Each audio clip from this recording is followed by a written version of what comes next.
اعوذ باللہ من الشیطان الرجیم بسم اللہ الرحمن الرحیم رب اشرح لی صدری ویسر لی امری واحلل عقدۃ من لسانی یفقہوا قولی واجعل لی وزیرا من اہلی رب زدنی علما اللہم فقہنا فی الدین اللہم انی اسألک علما نافعا رزقا طیبا وعملا متقبلا آمین۔ السلام علیکم ورحمۃ اللہ وبرکاتہ۔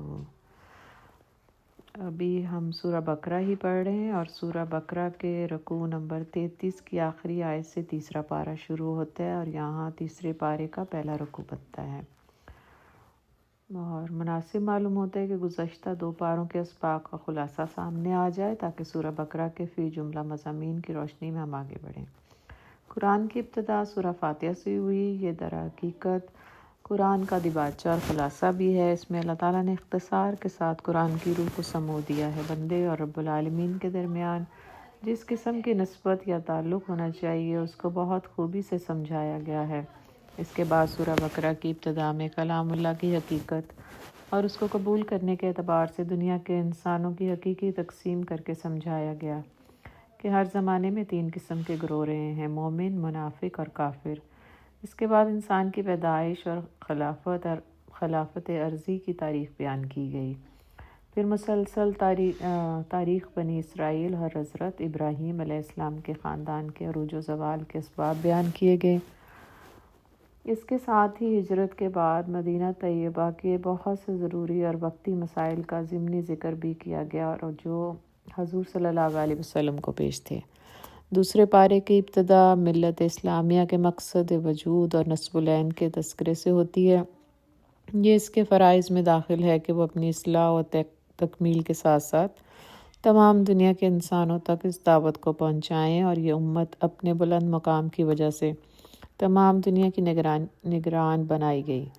تحویل قبلہ کا اعلان در حقیقت منصب امامت کی منتقلی کا اعلان تھا، جو بنی اسرائیل سے امت محمدیہ کی طرف منتقل ہوا۔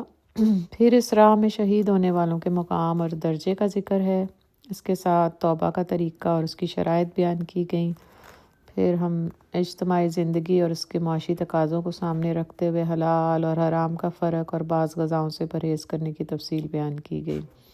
نیز اندھی تقلید اور باپ دادا کی رسموں کی نشاندہی کی گئی جس سے معاشرے میں خرابیاں پیدا ہوتی ہیں۔ چھٹے رکوع میں اصل نیکی کا ایک جامع تصور بتایا گیا۔ اس کے بعد انفرادی و اجتماعی تربیت کے ایسے مسائل بیان کیے گئے جن سے انسان نیکی کی حقیقی روح تک پہنچ جاتا ہے۔ مثلاً قصاص، وصیت، روزہ، دعا اور اعتکاف کے مسائل کا نہایت خوبصورتی سے بیان ہوا۔ 8ویں سے 10ویں رکوع میں قتال فی سبیل اللہ اور حج کے مسائل بیان کیے گئے۔ اس کے ساتھ انفاق فی سبیل اللہ پر زور دیا گیا کہ جو چیزیں اس راہ میں مانع ہو سکتی ہیں ان کا تذکرہ ہے۔ پھر دوسرے مسائل کے ساتھ خاص طور پر شراب، جوئے کی حرمت اور اہل شرک سے نکاح اور ان سے تعلقات کی نوعیت کے اصول ملے۔ اس کے بعد مسلسل 4 رکوع ازدواجی زندگی اور گھریلو زندگی کے معاملات پر مشتمل ہیں، جو فی الواقع خاندان کی بنیادی ضروریات اور اس کے تقاضوں پر مشتمل ہے، جن میں حیض و نفاس، طلاق، عدت، مہر، رضاعت اور اس کے متعلق جملہ اہم مسائل کا تذکرہ ہے۔ دوسرے پارے کے آخر میں بھی بنی اسرائیل کی تاریخ کا ایک باب ملے گا، یعنی جالوت کے مقابلے میں حضرت طالوت کا آنا اور حضرت داؤد علیہ السلام کے ہاتھوں اس کا قتل ہونا، اور حق کا فتح اور کامرانی سے ہمکنار۔ یہ واقعہ اپنے تمام پہلوؤں کے اعتبار سے نہایت مفید ہیں۔ تیسرے پارے کے پہلے رکوع میں اللہ تعالیٰ نے تمام رسولوں کے درجات کا ذکر کیا ہے۔ آیت پڑھ لیتے ہیں۔ اعوذ باللہ من الشیطان الرجیم بسم اللہ الرحمن الرحیم تلک الرسل فضلنا بعضهم علی بعض منہم من کلم اللہ ورفع بعضهم درجات وآتینا عیسی ابن مریم البینات وأیدناہ بروح القدس وَلَوْ شَاءَ اللَّهُ مَا اقْتَتَلَ الَّذِينَ مِن بَعْدِهِم مِّن بَعْدِ مَا جَاءَتْهُمُ الْبَيِّنَاتُ وَلَكِنَّ اخْتَلَفُوا مِنْهُمْ مَنْ آمَنَ وَمِنْهُمْ مَنْ كَفَرَ وَلَوْ شَاءَ اللَّهُ مَا اقْتَتَلُوا وَلَكِنَّ اللَّهَ يَفْعَلُ مَا يُرِيدُ۔ یہ اللہ کی آیات ہیں جو ہم ٹھیک ٹھیک تم کو سنا رہے ہیں، اور تم یقیناً ان لوگوں میں سے ہو جو رسول بنا کر بھیجے گئے ہیں۔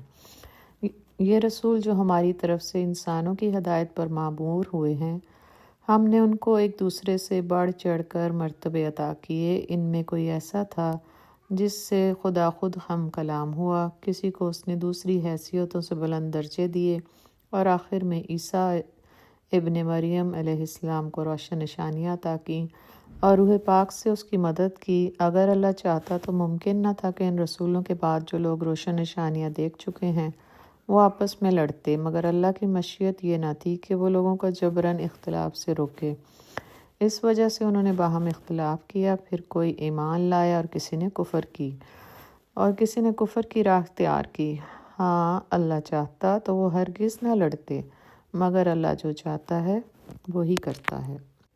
تیسرے پارے کے پہلے رکوع میں اللہ تعالیٰ نے تمام رسولوں کے درجات کا ذکر کیا۔ یہاں بعض رسولوں کو فضیلت دی گئی، بعض سے اللہ نے براہ راست کلام کیا، بعض سے فرشتوں کے ذریعے، اور کچھ پیغمبر ایسے بھی ہوئے جو پہلے سے نازل کردہ شریعت کو صرف زندہ کرنے کے لیے آئے، اور کوئی نئی کتاب ان کو نہیں دی گئی۔ قرآن نے صاف بتا دیا کہ ہم ان میں سے کسی کے درمیان فرق نہیں کرتے۔ بحیثیت مسلمان ہم سب کا یہ عقیدہ ہے کہ جب سے دنیا کا وجود ہے، ہر زمانے میں ہر امت میں نبی مبعوث ہوئے، وہ سب اللہ کی طرف سے ایک ہی قسم کا پیغام لاتے ہیں۔ سب کی دعوت یکساں رہی ہے، ہر ایک کا پیغام ہر زمانے میں واجب الاطاعت رہا، اس لیے ان سب پر ایمان لانا ضروری ہے۔ ان رسولوں کی تعلیمات کے آنے کے بعد اگر کوئی اختلافات ہوئے ہیں یا لڑائی تک نوبت پہنچی، اور یہ یہودی، عیسائی اور مشرکین میں سے بعض تو ایمان لے آئے اور بعض نے اختلاف کیا، اور لڑائیوں تک نوبت پہنچی، تو اس کی وجہ یہ نہ تھی کہ اللہ تعالیٰ ان اختلافات یا لڑائیوں کو روکنے کی قدرت نہیں رکھتا تھا۔ اگر اللہ چاہتا تو یہ کسی حال میں بھی اختلاف نہ کر سکتے تھے، لیکن اللہ تعالیٰ نے اپنی خاص مشیت کے پیش نظر دنیا کو دارالعمل بنایا ہے، اور اس میں اعمال کی آزادی دے کر انسانوں کا امتحان لینا مقصود رہا ہے، تاکہ معلوم ہو سکے کہ کون ان اندیکھے خدا کو مانتا ہے اور کون انکار کرتا ہے، کون اس کی کھلی کھلی نشانیاں دیکھ کر بھی اپنے من مانے نظریات لوگوں پر ٹھونس کر اختلافات اور فتنہ فساد کا ذریعہ بنتا ہے۔ جو لوگ روشن نشانیاں دیکھ کر ایمان کی سیدھی راہ اختیار کرتے ہیں وہ جزا کے مستحق ہیں، اور جو کفر اور انکار کا رویہ اختیار کرتے ہیں وہ سزا کے مستحق ہیں۔ یا ایھا الذین آمنوا انفقوا مما رزقناکم من قبل ان یأتی یوم لا بیع فیہ ولا خلۃ ولا شفاعۃ والکافرون هم الظالمون۔ اللہ لا الہ الا هو الحی القیوم لا تأخذہ سنۃ ولا نوم لہ ما فی السماوات وما فی الارض من ذا الذی یشفع عندہ الا بإذنہ یعلم ما بین ایدیہم وما خلفہم ولا یحیطون بشیء من علمہ الا بما شاء وسع کرسیہ السماوات والارض ولا یئودہ حفظہما وہو العلی العظیم۔ اب اس رکوع میں اللہ تعالیٰ انفاق فی سبیل اللہ اور آیت الکرسی کا بیان ہے۔ اس میں آیت نمبر 254 سے 257۔ اس رکوع میں اللہ تعالیٰ نے جہاد کے لیے جانی اور مالی قربانی اور اللہ کی راہ میں خرچ کرنے کی تاکید فرمائی ہے، اور یہ بات واضح کی ہے کہ تمہیں دینے والے ہم ہیں۔ تمہیں اس بات کا خوف نہیں ہونا چاہیے کہ نیک کاموں پر خرچ کرنے سے تم غریب ہو جاؤ گے یا آئندہ اس کے لیے بچا نہیں سکو گے، بلکہ اس چیز پر نظر رکھو کہ تمہارا اپنا کچھ نہیں، یہ صرف ہماری دین ہے۔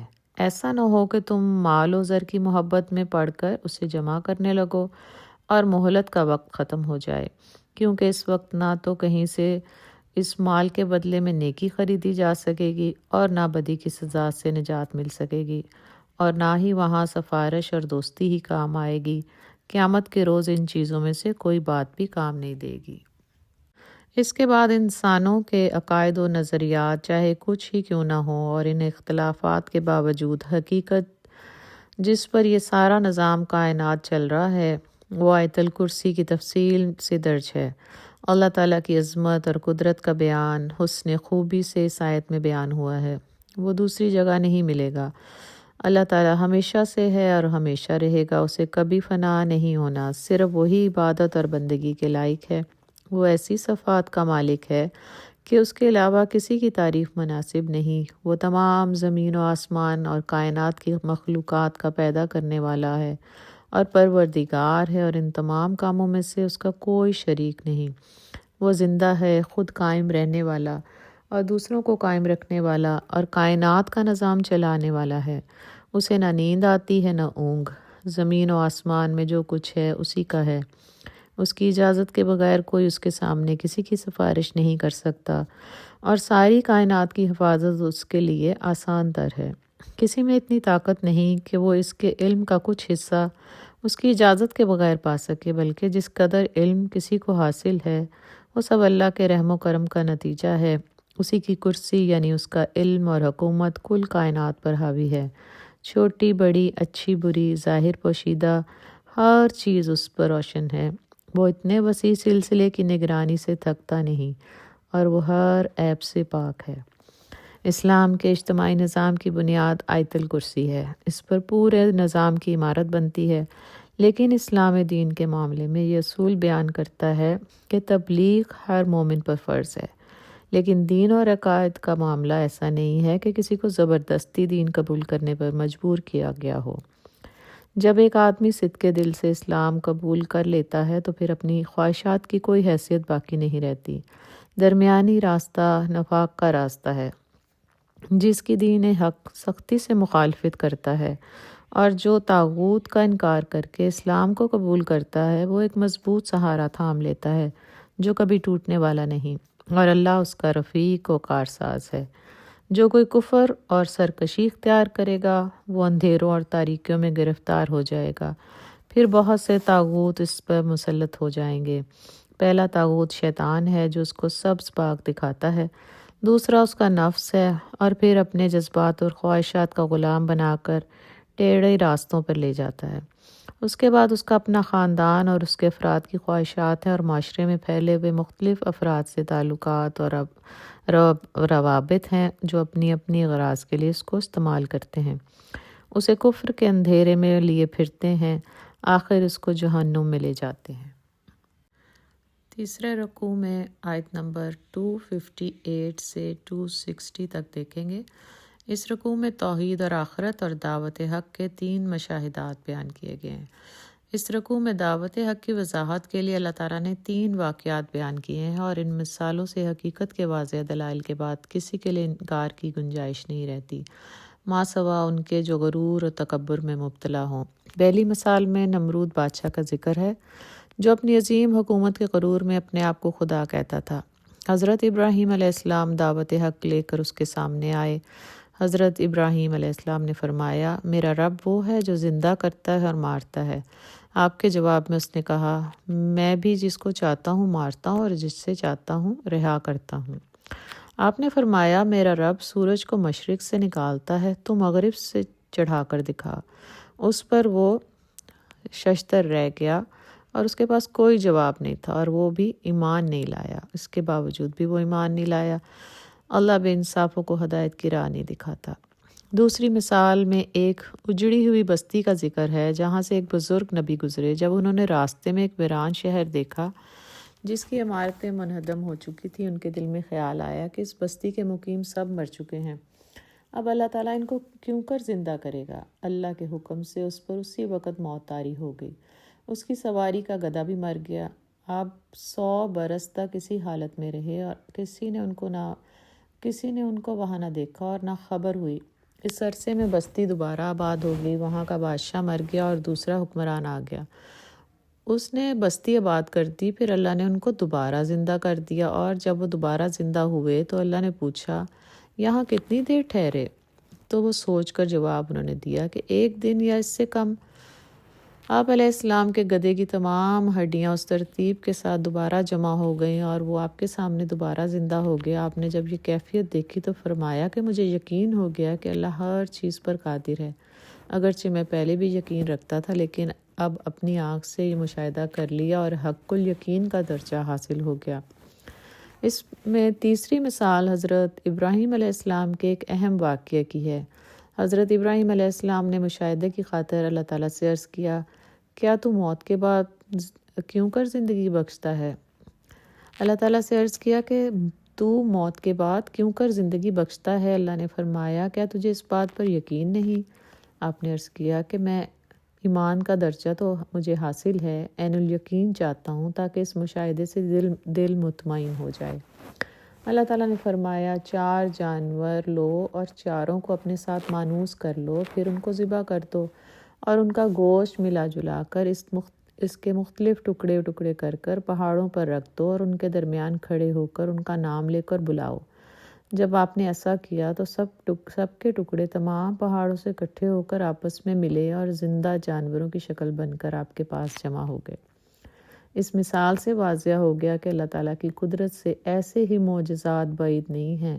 وہ ہر چیز پر قادر ہے، اس کے نزدیک کوئی بات ناممکن نہیں، اور اس میں کوئی نہ کوئی حکمت ضرور ہوتی ہے۔ ان تینوں واقعاتی مثالوں سے مقصود یہ ہے کہ اہل ایمان اللہ کی ذات و صفات کا صحیح ادراک کر کے یقین محکم کا درجہ حاصل کر کے اس ایمان کے تقاضے کو پورا کریں۔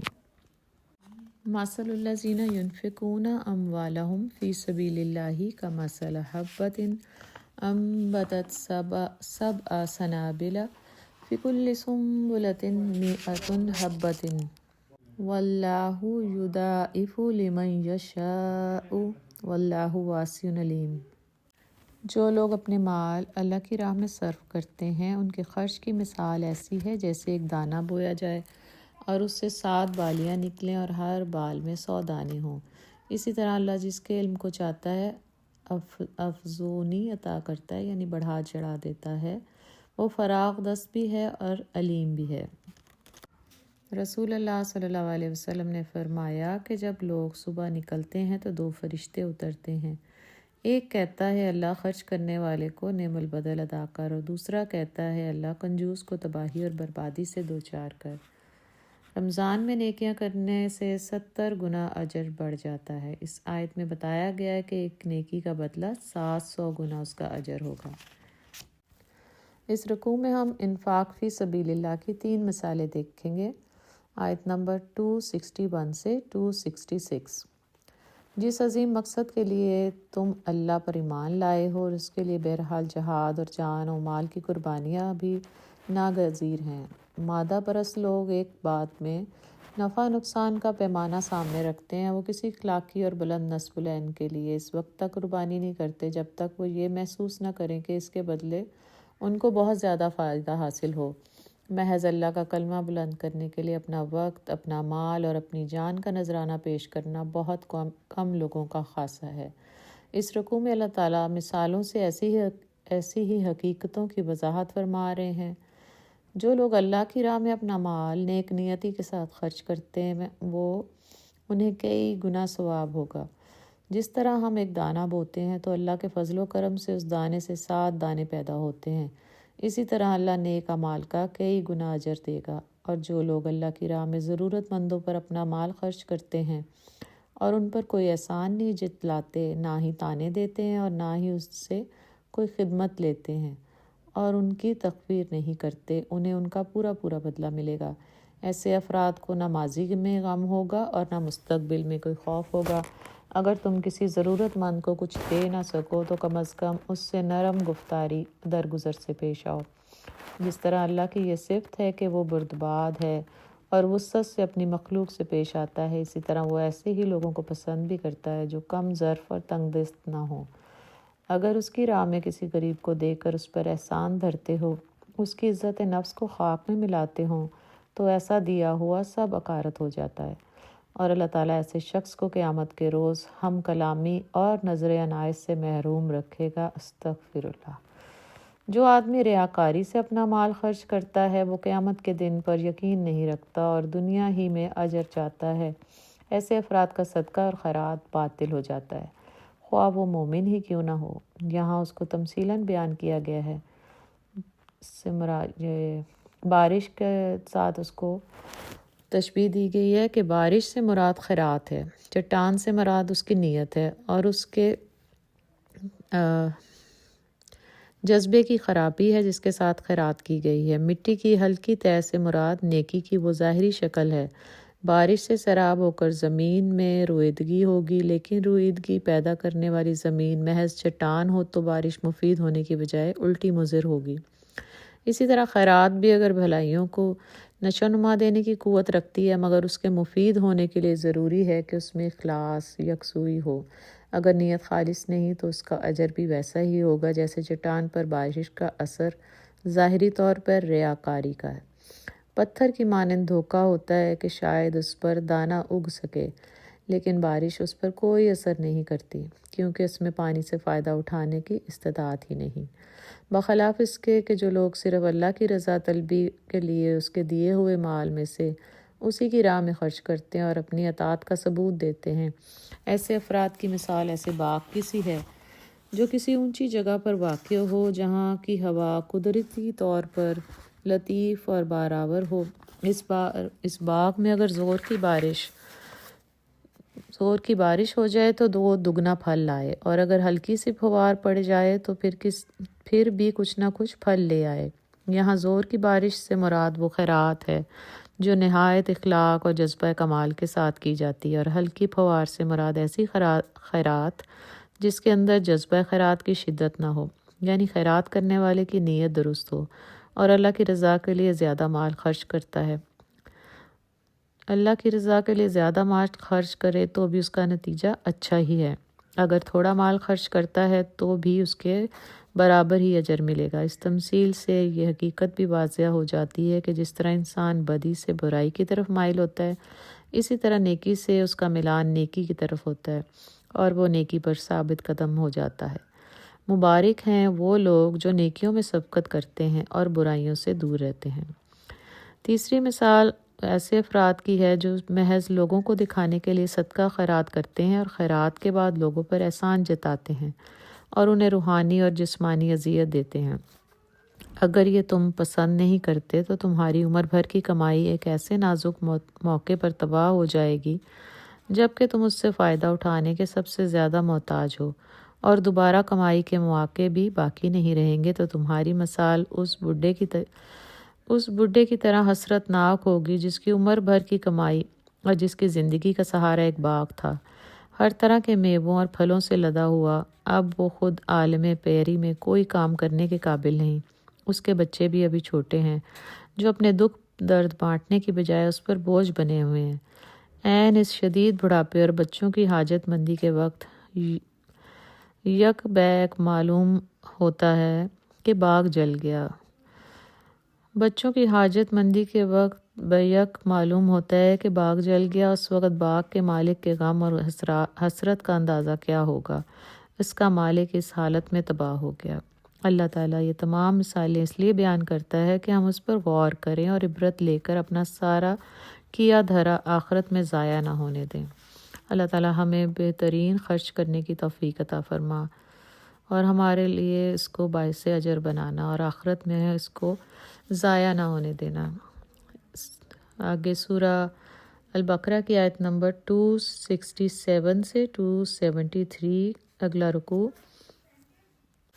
یا ایھا الذین آمنوا انفقوا من طیبات ما کسبتم ومما اخرجنا لکم من الارض ولا تیمموا الخبیث منہ تنفقون ولستم بآخذیہ الا ان تغمسوا فیہ واعلموا ان اللہ غنی حمید۔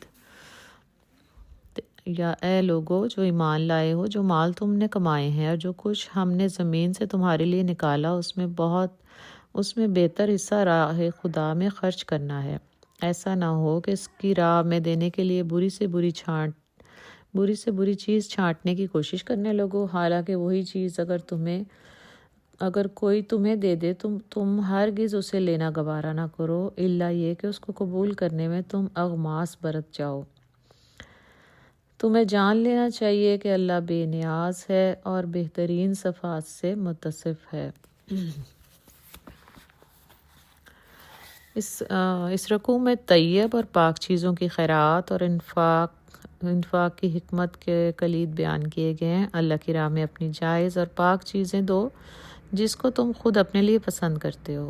جو چیز نکمی اور بیکار اسے محتاجوں کو نہ دو۔ اللہ کی راہ میں سب سے زیادہ رکاوٹ شیطانی وسوسے ہوتے ہیں جو انسان کو انفاق کے کاموں سے روکتے ہیں۔ شیطان تمہیں افلاس سے ڈراتا ہے اور بے حیائی کے کاموں میں خرچ کرنے کی ترغیب دیتا ہے۔ اللہ نے جس انسان میں ایسی سوجھ بوجھ پیدا کر دی کہ وہ اس دنیا کے ظاہری اور نمائشی فوائد میں پھنس کر نہ رہ گیا ہو، وہ ہرگز شیطانی وسوسوں کی راہ پہ نہیں ہوگا، بلکہ وہ حقیقی نفع اور نقصان کو سمجھ کر اچھی اور بری راہوں کا شناسا ہو جائے گا اور اپنی کمائی میں سے گزر بسر کے لیے رکھ کر باقی سب اللہ کی راہ میں خرچ کرے گا۔ یہ ان باتوں میں سے ہے جسے قرآن حکمت سے تعبیر کرتا ہے۔ جسے حکمت مل گئی تو اس نے گویا دین اور دنیا کی زندگی کی بہت بڑی برکت حاصل کر لی۔ اللہ کی راہ میں جو کچھ بھی خرچ کریں یا نظر مانیں وہ سب اللہ کی نگاہ میں ہے۔ خیرات ہو یا نیکی کے کام یا صدقات، خواہ چھپا کر کرو یا اعلانیہ، اللہ سب کے حال سے باخبر ہے۔ اگر یہ خیال ہو کہ لوگ ریاکاری نہ سمجھ لیں تو چھپا کر کرو یا خیرات کرو ہی نہ، اور یہ عمل خود عمل خیرات کا مانع بن جائے۔ اصل مقصود دل میں اخلاص ہونا چاہیے۔ اپنی طرف سے کوئی بات ایسی نہ کی جائے جس میں دنیاوی نمائش ہو۔ خیرات چھپا کر بھی کی جا سکتی ہے اور اعلانیہ بھی، تاکہ لوگوں میں نیکی کی ترغیب ہو۔ جو کچھ بھی تم خرچ کرو گے یا نظر مانو گے وہ سب اللہ کے علم میں ہے۔ اگر یہ نظر اللہ کے لیے ہے تو اس کا پورا اجر ملے گا۔ اللہ کی دولت کو خیر بھی کہا ہے۔ اس خیرات کا ایک ضروری مصرف ایسا بھی ہے جس کی طرف عام طور پر لوگوں کی توجہ نہیں ہوتی۔ جو لوگ اللہ کی راہ میں لگے ہوئے ہیں اور اس کا کلمہ بلند کرنے اور اس کے دین کو سیکھنے سکھانے اور اس کی خدمت کے لیے ہمتاً وقف ہیں، اور ایسی خدمات کے بعد ان کے اوقات اپنی ضروریات کے لیے کسی دوڑ دھوپ کے قابل نہیں، حالت ان کی حاجت مندوں کی ہے، مگر ظاہری صورت بے نیازوں کی۔ وہ لپٹ کر نہیں مانگتے بلکہ خودداری سے کام لیتے ہیں۔ ایسے افراد کی تلاش کر کے خاص طور پر مدد کرنی چاہیے۔ ضمناً اس طرف اشارہ کر دیا کہ لینے والوں کو چاہیے کہ سوال کر کے اپنی خودداری اور عفت کو ظاہر نہ کریں۔ وہ بے نیاز ہیں، لوگوں کا فرض ہے کہ ان کو بے مانگے دے کر ان کی مدد کریں۔ سورہ البقرہ کی آیت نمبر 274۔ الذین ينفقون اموالهم باللیل والنہار سرا وعلانیہ فلہم اجرہم عند ربہم ولا خوف علیہم ولا ہم یحزنون۔ جو لوگ اپنے مال شب و روز کھلے اور چھپے خرچ کرتے ہیں ان کا اجر ان کے رب کے پاس ہے اور ان کے لیے کسی خوف و رنج کا مقام نہیں۔ اس رکوع میں حرمت سود اور مکروہ سے نرمی کا سلوک کرنے کے بارے میں ہدایت دی گئی ہیں۔ آیت نمبر 274 سے 281۔ جو لوگ اللہ کی راہ میں دن رات مال خرچ کرتے ہیں اور ضرورت مندوں کی ضرورت پوری کرتے ہیں، اللہ ان کو دنیا اور آخرت میں کئی گنا بدلہ دے گا۔ نیکی کی راہ میں خرچ کرنے کی استعداد اس وقت نشوونما پا سکتی ہے جبکہ ان باتوں سے بھی روک دیا جائے جو انفاق سبیل اللہ کی ضد ہیں، لہٰذا سود کی ممانعت کر دی گئی۔ سود لینے والوں کے اندر دوسرے انسانوں سے محبت اور ہمدردی کا فقدان ہوتا ہے۔ سود خوروں کی حاجت مندی کو اپنی دولت بڑھانے کا ذریعہ بناتا ہے اور انسانی ہمدردی کی جگہ بے رحم اور بے پناہ درندے کا روپ دھار لیتا ہے، جس کو قرآن نے مرغی سے تشبیہ دی ہے جو ایک دیوانے کی سی کیفیت ہوتی ہے، جسے عربی میں شیطان کے مس سے تعبیر کیا ہے۔ ایسا حال سود خوروں کا دنیا میں ہوتا ہے اور آخرت میں بھی ان کی حالت مرغی جیسی ہوگی، کیونکہ یہ ظالم سود کو تجارت کہتے ہیں، حالانکہ سود حرام ہے اور تجارت حلال ہے۔ آپ صلی اللہ علیہ وسلم نے فرمایا، 3 لوگ ایسے ہیں جن کی دعا لیلۃ القدر کی رات میں بھی قبول نہیں ہوتی: سود کھانے والا، شرابی اور والدین کا نافرما بردار۔ جس نے سود لیا وہ میری ذمہ داری سے بری ہے جس نے سود لیا وہ میرے ذمے سے بری ہے۔ آپ نے فرمایا میں نے شب معراج میں دیکھا کہ جن کے لوگوں کے پیٹ گھڑوں اور مٹکوں کے جتنے بڑے ہو گئے ہیں، سانپوں سے بھرے ہوئے ہیں۔ پوچھا گیا کہ یہ کون لوگ ہیں؟ آپ نے فرمایا یہ وہ ہیں جو سود کھاتے ہیں۔ آپ نے فرمایا جس نے ایک دفعہ بھی سود جانتے بوجھتے کھایا یا اس کا ایک لقمہ بھی چکھا تو وہ ایسا ہے جس نے 36 دفعہ اپنی ماں سے زنا کیا۔ استغفر اللہ۔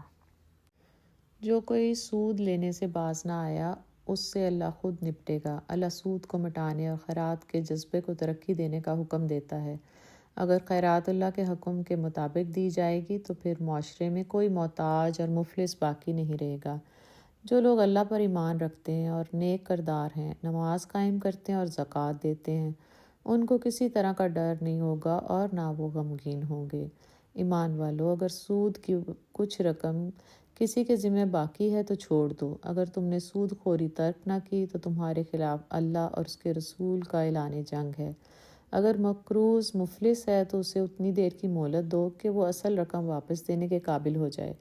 اگر وہ تنگی کی وجہ سے پھر بھی قرض ادا نہ کر سکے تو بہتر یہ ہے کہ اسے معاف کر دو۔ اس کا فائدہ تمہیں بھی ملے گا اور معاشرے میں تمہارا اعلیٰ مقام ہوگا، اور تمہاری تجارت پہلے سے کئی گنا فروغ حاصل کر لے گی، اور آخرت میں بھی اس کا پورا اجر اس سے کئی گنا زیادہ ملے گا۔